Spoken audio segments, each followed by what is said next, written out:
누가복음 17장 1절부터 10절까지 말씀입니다.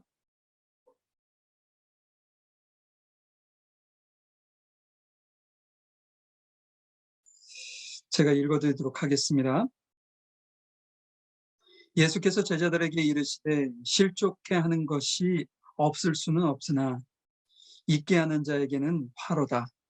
저가 이 작은 자 중 하나를 실족해 할진대 타르의 연자맷돌을 그 목에 메우고 바다에 던지우는 것이 나으리라. 너희는 스스로 조심하라. 만일 내 형제가 죄를 범하거든 경계하고 회개하거든 용서하라. 만일 하루 7번이라도 내게 죄를 얻고 7번 내게 돌아와 내게 회개하노라 하거든 너는 용서하라 하시더라. 사도들이 주께 여짜오되 우리에게 믿음을 더하소서 하니 주께서 가라사대 너희에게 겨자씨 하나일 만한 믿음이 있었다면 이 뽕나무더러 뿌리가 뽑혀 바다에 심기오라 하였을 것이요 그것이 너희에게 순종하였으리라. 너희 중에 네게 밭을 갈거나 양을 치거나 하는 종이 있어 밭에서 돌아오면 저더러 곧 와 앉아서 먹으라 할 자가 있느냐. 도리어 저더러 내 먹을 것을 예비하고 띠를 띠고 나의 먹고 마시는 동안에 수종 들고 너는 그 후에 먹고 마시라 하지 않겠느냐. 명한대로 하였다고 종에게 살해하겠느냐. 이와 같이 너희도 명령받은 것을 다 행한 후에 이르기를 우리는 무익한 종이라 우리의 하여야 할 일을 한 것뿐이라 할지니라. 아멘.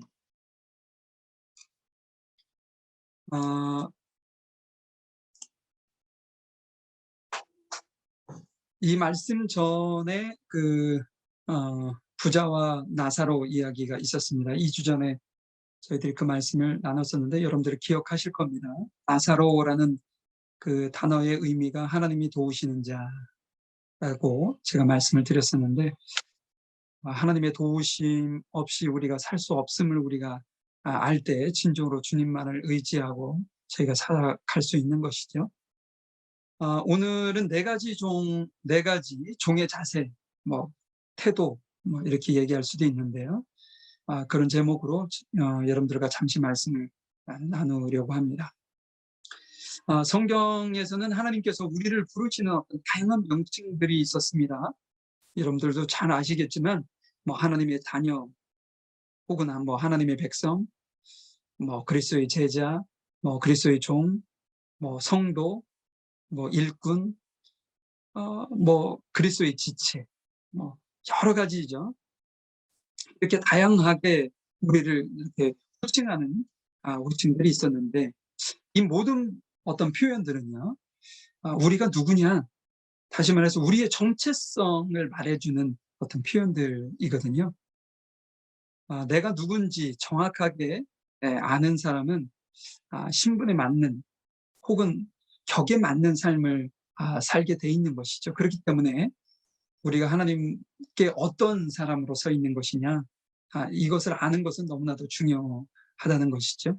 오늘 본문이 네 가지의 작은 단락으로 이루어져 있습니다. 간단하게 이렇게 이야기를 이렇게 전개해 나가는 식으로 말씀이 되어 있는데 오늘 단락의 어떤 의미를 그 의미에 담겨져 있는 내용들을 간단하게 살펴보면서 우리가 이제 그리스도의 종으로 우리 모두는 다 부르심을 받았는데 그러니까 종의 어떤 자세라고 할까요? 태도 그런 건 어떠해야 하는지 오늘 말씀을 통해서 간단하게 한번 좀 살펴보도록 하겠습니다.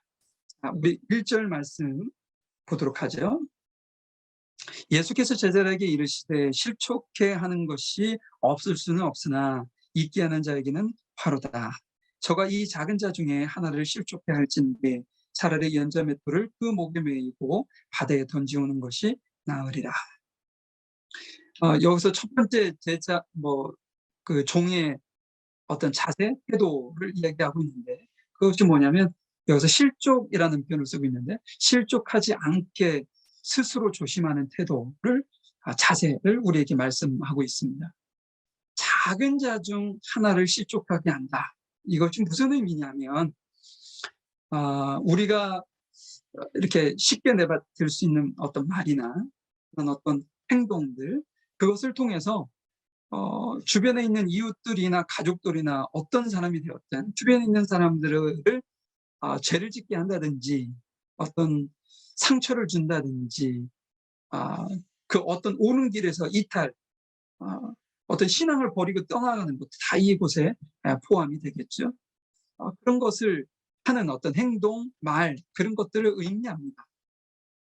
근데 안타깝게도 이 실족하게 하는 일이 없을 수는 없대요. 우리가 지금 살아가고 있는 현장 속에서 신앙생활을 하고 있는 그 교회 공동체 안에서 이런 일들은 있을 수밖에 없는 거라는 것이죠. 그럼에도 불구하고 실족하게 하는 사람에게는 죄가 가볍지 않다.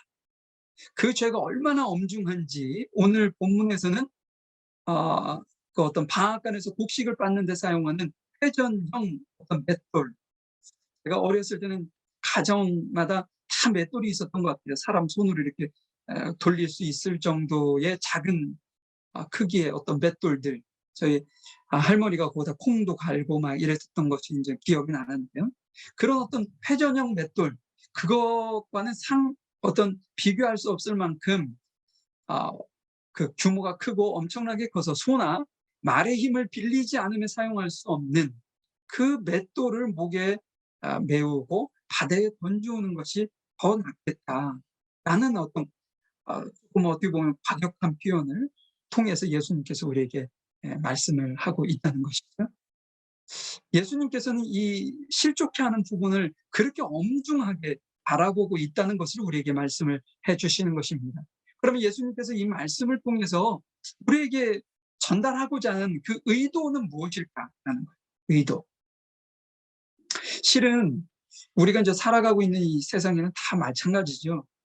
뭐 높고 낮음이 있고 또 나이가 많고 적는 모든 것들이 다 있잖아요.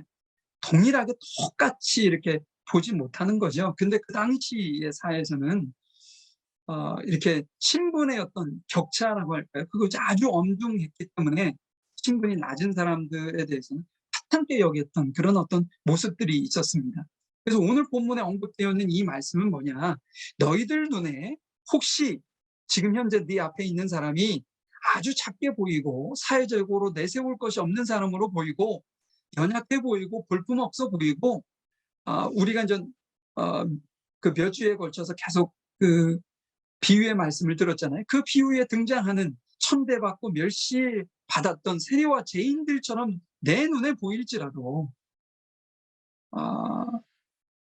너희들의 눈에 존귀하게 보여지는 어떤 바리새인들이라든지 그 당시에 위정자들, 그들과 동일하게 모두 그들도 소중한 영혼들이기 때문에 실족하게 하거나 죄를 짓게 하는 것은 나무의 줄기에서 떨어져 나가는 가지처럼 만드는 것은 매우 매우 위험하고 그것은 엄중하게 금해야 되는, 그렇기 때문에 너희들의 말과 행동을 조심해라 하는 의도로 이 말씀을 우리에게 주신 것이죠. 지난주에 제가 한 분을 잠시 동안 만나서 이야기할 수 있는 기회가 있었습니다. 제가 신앙생활을 하느냐고 이렇게 물어봤을 때 그분의 대답이 이랬어요. 종교는 가지고 있지만, 다시 말해서 어떤 종교를 가지고 있느냐라고 물으면 기독교라고 하겠지만 교회는 다니고 싶지 않습니다 라는 고백을 했어요. 그 이유가 무엇이냐, 교회 구성원들을 대하는 것이 너무나도 힘들고 어렵다는 거예요. 모이기만 하면 사람들의 어떤 험담을 한다든지 말을 너무 함부로 한다든지 서로 어떤 말싸움을 한다든지 서로 비교한다든지 사람들이 이중적인 어떤 태도로 대한다든지 이런 것들이 지금 교회의 큰 문제로 부각되고 있는 상황 속에서 그분도 그런 어떤 상처가 교회 안에 있었던 거예요. 그래서 각 구성원들하고 어떤 대하는 것이 너무나도 힘들기 때문에 자기는 교회를 나가고 싶지 않다라는 어떤 고백을 하는 걸 들었습니다. 그 이야기를 듣는 순간 목사인 저로서 매우 민망한 하고 난처한 어떤 그런 마음이 들더라고요. 어떻게 하다 우리 교회가 이러한 상황이 됐을까라는 어떤 스스로 반성하는 그런 시간이 되게 됐고요. 근데 여러분, 의외로 많은 사람들이 어떤 교회 구성원들에게 상처를 받고 신앙을 버리고 떠난 사람들이 많다는 거 여러분들 아시나요? 하나님께서는 정말 한 사람이 당하는 것, 그것이 아무리 세상적으로 연약하고 작은 소자처럼 그 당시에 어린아이는 그 인원수에도 넣지 않았거든요. 그런 것을 감안해 보았을 때 그렇게 허창한 사람들이 실족당하여 상처받고 떠나는 그것까지도 하나님께서는 엄중하게 생각했는데, 우리 교회가 너무나도 이것을 쉽게 생각해서 말과 행동으로 많은 사람들을 힘들게 하고 있지 않은가, 그런 생각을 해보게 되었습니다. 여러분들은 어떠신가요? 오늘 우리에게 종의 첫 번째 자세가 실족하지 않게 하는, 그렇기 위해서 조심하게 스스로 조심하여 행동하라고 말을 하라고 우리에게 말씀하고 있는데, 우리는 어떤가요? 혹시 확인되지 않은 어떤 이웃들에 대한 소문이라고 할까요? 그것을 내 입으로 전달하는 가교 역할을 하고 있지는 않은지, 아니면 내가 누군가에게 소문을 들었을 때 사실 확인도 하지 않고 함부로 판단하고 정죄하고 있지는 않은지, 아니면 주변 사람들을 자기 편으로 만들기 위해서 거짓말로 사람들을 이간질하고 있지는 않은지, 이것뿐 아니죠. 예를 들자면 다양한 것들이 있는데, 혹시 우리가 짐짓 그렇게 크게 문제의식을 갖지 않고 교회 안에서 아니면 사회 안에서 우리가 그리스도인으로서의 어떤 지체요, 종이 하나님의 자녀요, 백성으로 살아가는 우리가 세상 사람들이 하는 그런 것들을 너무 쉽게 우리가 같이 동조하거나 따르고 있지는 않은지, 우리 스스로를 좀 엄중하게 바라보고 뒤돌아봐야 하지 않는가 싶습니다. 이것이 첫 번째 단락에서 종에 대한 어떤 자세라고 할까요? 우리에게 주신 교훈의 말씀입니다. 우리 두 번째 단락으로 한번 넘어가 보죠. 3절입니다. 너희는 스스로 조심하라. 이것이 1, 2절에 이렇게 붙어서 이해하는 것이 더 좋은데요. 만일 내 형제가 죄를 범하거든 경계하고 회개하거든 용서하라. 만일 하루 7번이라도 내게 죄를 얻고 7번 내게 돌아와서 내게 회개하노라 하거든 너는 용서하라. 두 번째, 우리에게 어떤 종의 자세라고 할까요? 바로 7번이라도 용서하는 자세를 가져라 라는 말씀을 우리에게 하고 있습니다. 여러분, 만약에 어떤 사람이 여러분들에게 그것이 가족이 될 수도 있고 아니면 이웃이 될 수도 있습니다. 하루에 7번씩이나 이렇게 실수를 하고 나에게 상처를 주고 죄를 범한 후에 돌아와서 내가 잘못했어 라고 한다면 여러분 어떠시겠습니까? 한두 번 하는 것도 참 어려운데 만약에 7번이라고 한다면 제 개인적인 생각은 분노의 우리 내면에 있는 분노 게이지가 최고조로 올라가지 않을까 싶습니다. 근데 오늘 본문과 동일한 병행 구절인 다른 곳에서는 뭐라고 얘기하냐면 70번씩 7번이라도 라는 표현을 쓰고 있어요. 오늘은 그냥 하루 7번인데 70번씩 7번이라도 용서해 주라는 거예요. 그 의미는 누군가 나에게 잘못을 하고 회개를 하고 이랬을 때 판단하고 내가 이걸 용서해 줘야 되나 용서를 하지 말아야 되느냐, 이런 아주 짧은 시간이라도 고민할 필요가 없다는 거지.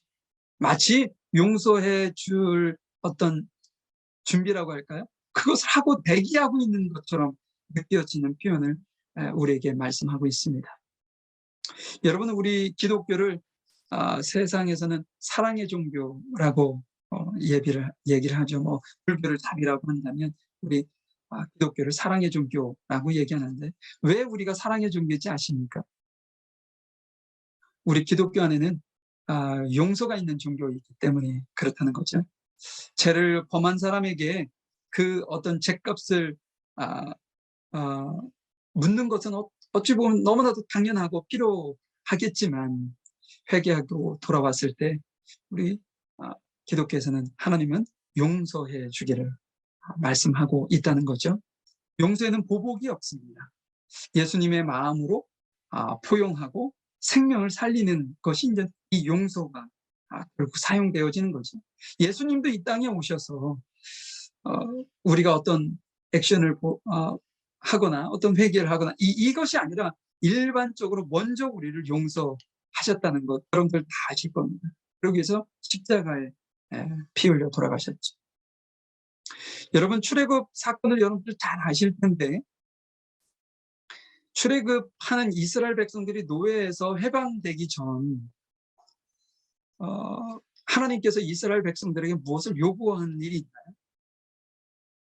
요구한 일이 없습니다. 어떤 하나님의 행동 어떤 패턴을 보면 이스라엘 백성들을 애굽 땅에서 종되었던 그곳에서 일단 구출해내고 한 달 정도를 가서 시내산에서 그제서야 말씀을 주시거든요. 너네들은 이렇게 살아야 한다. 또 이런 것을 지켜야 돼. 출애굽하기 전에 너 이런 거 하면 내가 출애굽 지켜줄게 이게 아니었다는 거죠. 하나님의 그 용서하심은 전적으로 그냥 일방적으로 조건을 붙이지 않고 우리에게 행하셨던 용서라는 사실이죠. 여러분들 손양원 목사님 여러분들 들어보셨을 겁니다. 뭐 아주 오래 전에 소천하신 분이긴 한데 우리 한국 기독교 안에서는 주기철 목사님과 더불어 가장 존경받는 목사님 목회자입니다. 손 목사님이 한센병 환자들을 이렇게 돌보면서 목회를 하셨는데 1948년 여러분들도 잘 아시는 여수 반란 사건이 있었죠. 그곳에서 안재선이라는 사람이 있었습니다. 그 공산 당원이었던 사람이었는데 그 사람이 이 손 목사님의 두 아들이 예수님을 믿는다는 이유만으로 그를 총으로 숨지게 하며 쏘아서 숨지게 하며 그 일로 인해서 그 후에 안재선이라는 사람이 체포되었고 법원에서 그를 사형 선고를 내리게 되죠. 그 사실을 이 손 목사님이 듣게 되었고 그 손 목사님은 그를 적극적으로 용서해 주십시오. 그리고 구타하지 마십시오. 그리고 내가 그를 용서합니다. 용서해 주십시오. 그리고 자신의 아들로 제가 입양할 것이니 좀 용서해 달라고 적극적으로 구명 활동을 하게 되고 결국은 그 구명 활동을 통해서 그 사람이 사형당하지 아니하고 자연인으로 풀려나게 되었고요. 손 목사님은 그를 자신의 아들로 입적하게 됩니다. 여러분 이 사실을 모르시는 기독교인들 거의 없을 겁니다. 그런데 어떻게 자기 자식 그것도 두 아들 첫째와 둘째를 죽인 사람을 용서하고 그를 자신의 아들로 삼을 수 있었을까요? 이것은 예수님께서 용서하었던 사랑의 마음이라고 할까요?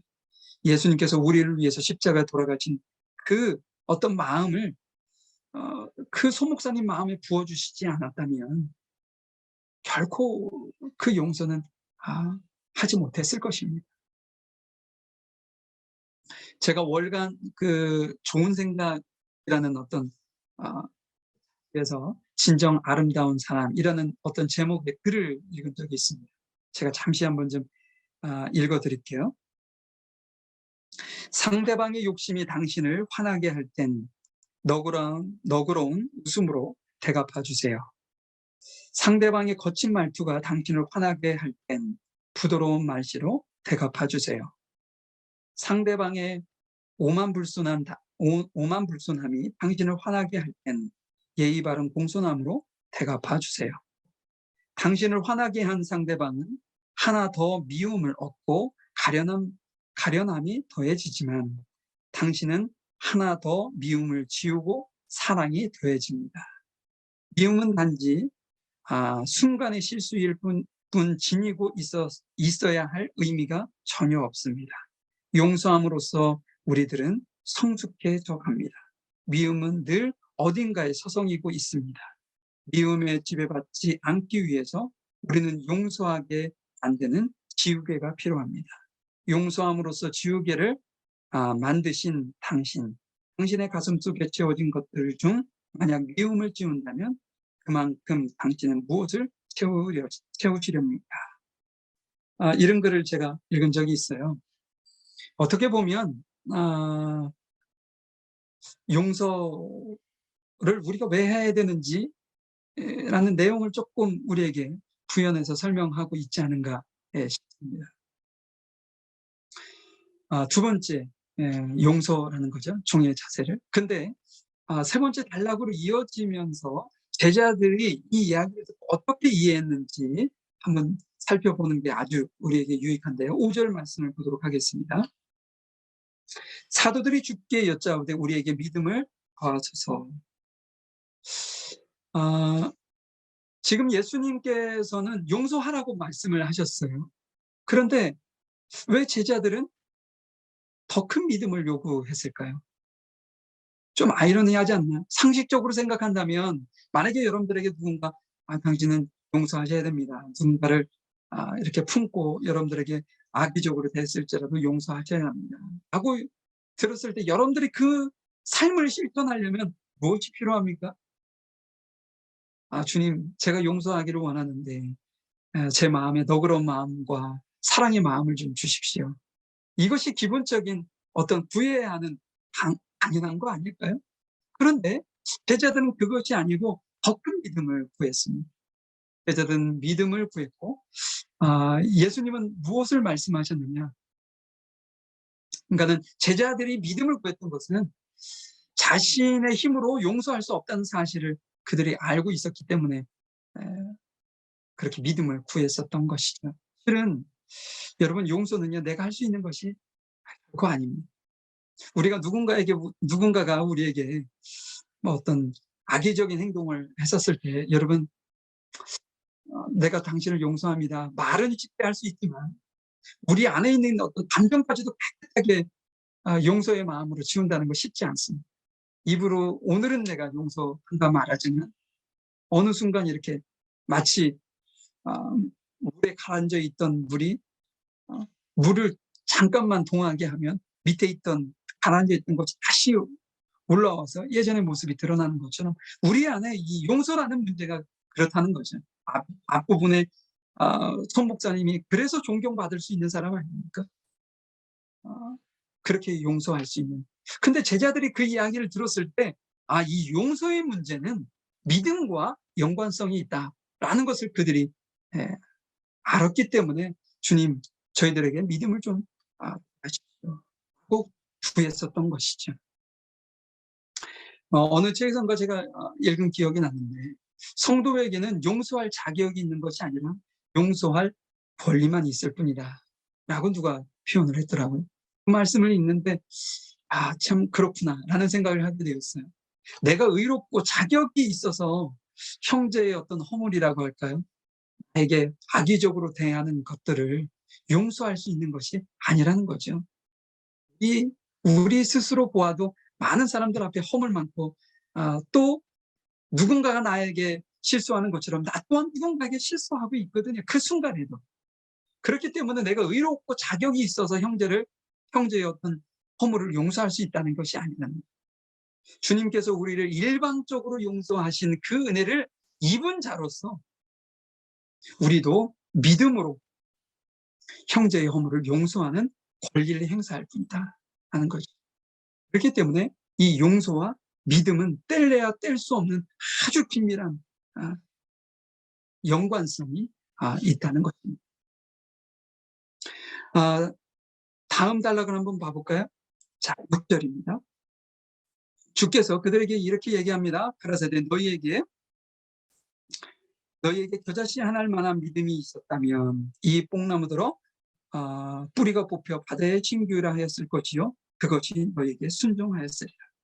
그러니까 제자들이 믿음을 구했더니 예수님께서 느닷없이 겨자씨 하나일 만한 믿음에 대해서 이야기합니다. 그 작은 매우 작은 씨앗인데 바람에도 쉽게 날아갈 수 있고 땅에 떨어지면 씨가 어딨지라고 타질 만큼 아주 작은 미미한 그 겨자씨 하나를 예를 들어서 너네들에게 그러한 믿음이, 그만한 믿음만 있어도 이 뽕나무를 뽑혀서 바다에 심기를 했어도 순종했을 것이다 라는 말씀을 하고 있거든요. 그 예수님께서 하시려고 하는 말씀이 무엇이냐, 제자들은요 큰 믿음, 더하기 믿음을 원했어요. 근데 예수님께서 생각하셨을 때 큰 믿음이 있으므로 어떤 그 용서의 어떤 삶을 실천해 나갈 수 있는, 순종의 삶을 살아갈 수 있는 것이 아니다라는 것을 우리에게 말씀을 하고 있는데, 예수님께서 보시는 믿음은 어떤 것이냐, 아주 작을지라도 그 안에 생명이 있는 믿음을 예수님께서는 요구하셨던 것이죠. 겨자씨 하나, 아주 작은 것이지만 그 겨자씨가요 땅에 떨어지고 썩고 거기서 싹이 나서 크게 자라면 새들이 와서 그곳에서 앉아서 씨를 따먹기 위해서 가지 않는, 그렇게 생명력 있는 그런 겨자씨라는 거예요. 아무리 작은 겨자씨도 그러한 영향력을 미칠 수 있는 것은 생명력이 있기 때문에 그렇다. 우리에게 너가 큰 믿음을, 더한 믿음을 달라고 하는데 그것이 중요한 것이 아니라 너희들이 지금 가지고 있는 그 믿음이 생명력이 있느냐 없느냐를 먼저 성공함에 보라고 예수님께서 적절하게 말씀하셨다는 것이죠. 사랑하는 성도 여러분, 용서에는요 큰 믿음이 있어서 큰 믿음이 있어야 실천해가지고 순종할 수 있는 것이 아니라는 거예요. 영혼을 사랑하는 내가 가지고 있는 그 믿음 안에 생명력이 있는지 그것을 먼저 점검해 보는 것이 중요하다라는 것이죠. 우리가 앞에 몇 주에 걸쳐서 이렇게 여러 가지 그 비유의 말씀을 우리가 이제 살펴보았는데, 여러분 탕자의 비유를 기억하실 겁니다. 집에 있던 탕자, 그 형을 지칭할 때 우리가 집에 있는 탕자라고 제가 말씀을 드렸었는데, 집에 있는 탕자가 돌아온 동생인 탕자를 그렇게 기쁘게 사랑으로 용서의 마음으로 받지 못했습니다. 그 이유가 뭘까요? 집에 있던 탕자에게 생명 있는 믿음이, 영혼을 사랑하는 마음이 없었기 때문입니다. 근데 여러분 그 반면에 아버지는 어땠나요? 돌아온 탕자를 용서하고요, 그에게 아들의 신분을 바로 복귀를 시켜주고 신발을 갖다 신고 가락지를 끼고 잔치를 베풀고 그 아들을 환영합니다. 그 이유는 그 아버지 안에는 생명을 사랑하는 생명 있는 믿음이 그 안에 있었기 때문이라는 것이죠.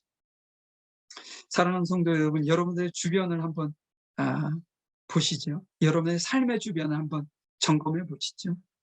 아직도 형제의 허물을 용서하지 못하고 그것을 붙들고 이를 갈고, 용서하지 못하고 그것 때문에 힘들고 어려워하고 고통 속에 여러분들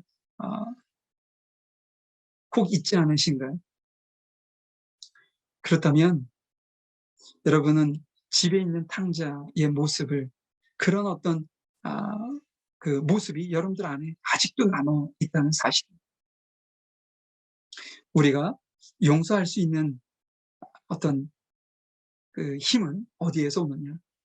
생명을 소유한 믿음, 아주 작을지라도, 겨자씨 안을 만한 믿음이랄지라도 그 안에 생명이 있느냐, 생명이 있지 않느냐, 그 믿음의 근원이 주께 있느냐, 내 의적인 결단에 있느냐, 이 차이에 있다는 거예요. 여러분들이 주께 어떤 연결된 겨자씨 하나일 만한 작은 생명력 있는 믿음이 여러분들의 삶의 현장에서 실천되어져 가고 이루어지기를 간절히 소망해 봅니다. 자, 우리 네 번째 단락을 한번 볼까요? 7절의 말씀입니다.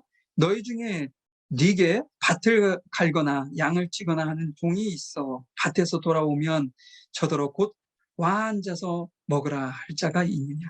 도리어 저더러 내 먹을 것을 예비하고 띠를 띠고 나의 먹고 마시는 동안 수종 들고 너는 그 위에 먹고 마시라 하지 않겠느냐? 여러분, 이건 상식적으로 그 어떤 주인과 종의 모습을 우리에게 보여주는 것이죠. 농촌에서 밭을 갈고 혹은 뭐 양을 치는 일은 전적으로 노예의 몫이었습니다. 또한 밭에서 바깥 일을 열심히 하고 집에 돌아와서는 주인의 식사를 준비하는 것 또한 누구의 몫이었냐면 종의 몫이었다는 것이죠.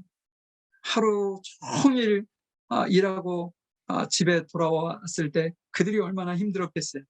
그 모습을 보는 주인이 안쓰러운 마음에 내가 종이 될게, 너가 주인이 돼. 이건 있을 수 없다는 얘기를 지금 그 말씀 속에서 하고 있는 것이죠. 자, 9절 한번 보겠습니다. 명한 대로 하였다고 종에게 살해하겠느냐. 여러분, 품꾼과 노예는 다른 겁니다. 품꾼은요, 일하면 일한 대가를 집을 해줄 것을 요청할 권리가 있는 사람이고요. 노예는 그렇지 않다는 거죠. 노동에 대한 보상을 요구할 수 없습니다. 주인이 누리는 것과 똑같은 어떤 공평한 어떤 대우를 기대할 수도 없는 것이죠. 그죠? 주인이 명한 것에 순종할 뿐이라는 거죠. 자, 10절입니다. 이와 같이 너희도 명령받은 것을 다 행한 후에 이르기를 우리는 무익한 종이라 우리의 하여야 할 일을 한 것뿐이라 할지니라. 여러분, 제자들에게 이 말씀을 하신 거예요. 너네들이 주님한테 맡겨진 일들이 제자들에게 참 많이 있지 않았겠어요? 어떤 목회적인 부분도 있을 테고요. 선교적인 부분도 있을 테고요. 어떤 누군가를 섬기고 봉사하는 일도 있을 것입니다. 그런데 너희들이 내 명령을 따라 그 일을 행한 후에 너네들이 입에 달고 있어야 되는 것은 뭐냐? 우리는 무익한 종입니다. 우리가 해야 할 일을 한 것뿐입니다. 라는 어떤 겸손한 자세를 예수님께서 말씀하고 있는 것이죠. 이 네 번째 종의 자세는 그래서 겸손한 자세입니다. 겸손한 자세. 여러분, 우리에게도 똑같이 하나님께서 많은 달란트를 우리에게 맡기셨어요. 그래서 그 달란트를 가지고 직장에서도 아니면 가정에서, 학교에서, 아니면 교회 공동체 안에서 그 달란트대로 우리는 최선의 삶을 살아가고 있습니다. 그런데 우리가 그 일들을 행하면서 누가 알아주지 않고, 누가 고맙다는 이야기 해주지 않고, 누가 격려해 주지 않고, 그것 때문에 상처가 되고 왜 나만 해야지? 이런 어떤 마음을 갖는다는 것은 종의 모습이 아니라는 거죠. 어느 곳에 있든지 어느 곳에 위치되어 하나님 앞에 부르심을 받고 주님의 어떤 당부나 사명을 가지고 우리가 사역을 하든, 우리를 알아주시고 우리를 격려해 주시고 우리에게 칭찬을 주시고 우리에게 상을 주시는 분은 오로지 주인 대신 주님밖에 없다는 사실, 그 마음의 자세를 가지고 우리가 무엇인가 할 때 그것이 하나님 앞에 칭찬받을 일이지, 누군가에게 시선을 의식하고 누군가에게 보이려고 하는 것은 그들에게는 영향력이 있을는지는 모르겠지만 주님한테는 의미 없는 일이다 라는 말씀을 하고 있는 것이죠. 해야 할 일을 한 것뿐입니다. 이것이 종의 자세, 종의 태도라는 것이죠. 자, 잠깐 제가 네 단락의 말씀을 저희들이 살펴보았는데요. 다시 한번 좀 정리 한번 해보죠. 단락마다 우리에게 주시는 말씀이 있었는데 종의 네 가지 자세는 어떤 자세였느냐. 첫 번째가 죄를 짓지 않도록 스스로 조심하는 태도를 가져야 된다는 거죠. 누군가에서 너 그거 하지 마, 이게 아니라는 거예요. 스스로 우리가 종의 신분이라는 것을 명확하게 우리가 자기의 정체성을 인지한 사람은 스스로 한다는 거예요. 스스로 누군가를 실족시키지 않게 스스로 말과 행동. 두 번째는 우리가 이웃의 어떤 허물을 용서해 주는 자세라는 거죠. 그것이 우리가 판단하고 이거 용서해 줄 만해, 이게 아니라 하나님께서 우리에게 요구하시는 것은 그거 생각하지 말고 우리에게 거짓으로 와서 용서를 구해도 용서해 줘 하는 말씀을 우리에게 하고 있는 것입니다.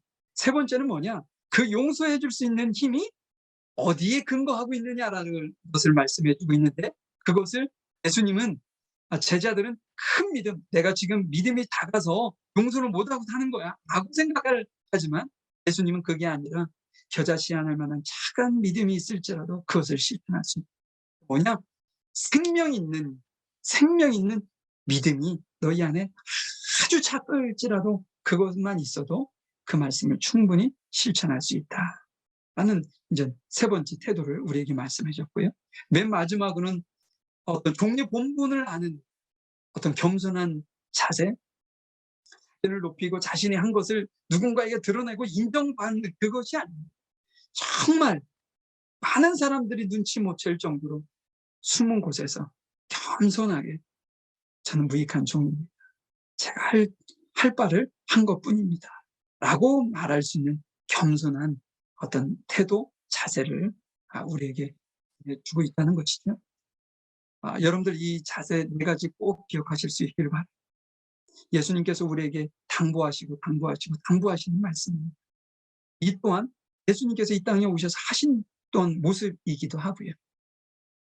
우리가 종의 어떤 태도, 자세라고 할까요? 그의 어떤 삶을 통해서 이웃을 병들게 하는 것이 아니라 어떤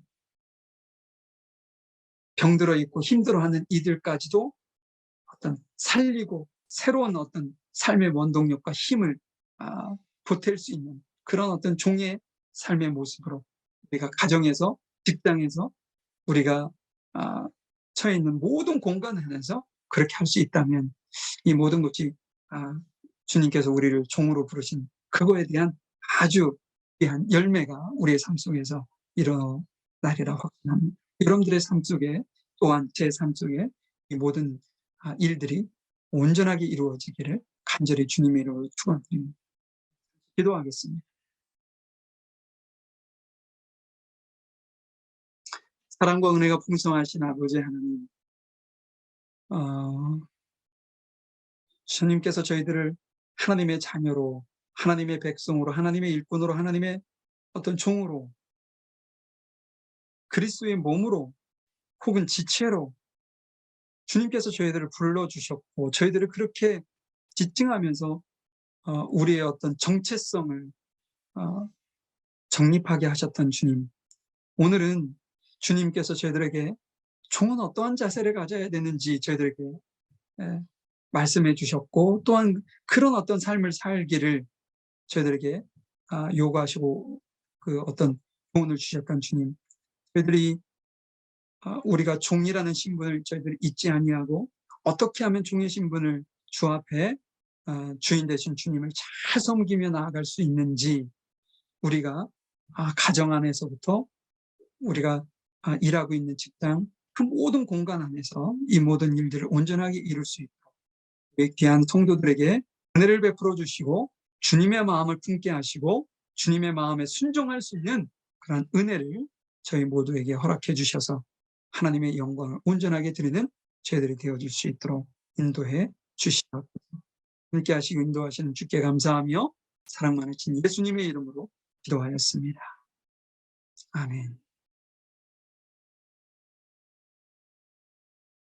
지금은 우리 주 예수 그리스도의 크신 은혜와 아버지 하나님의 무한하신 사랑하심과 성령님의 인도하시고 내주하시고 교통하시니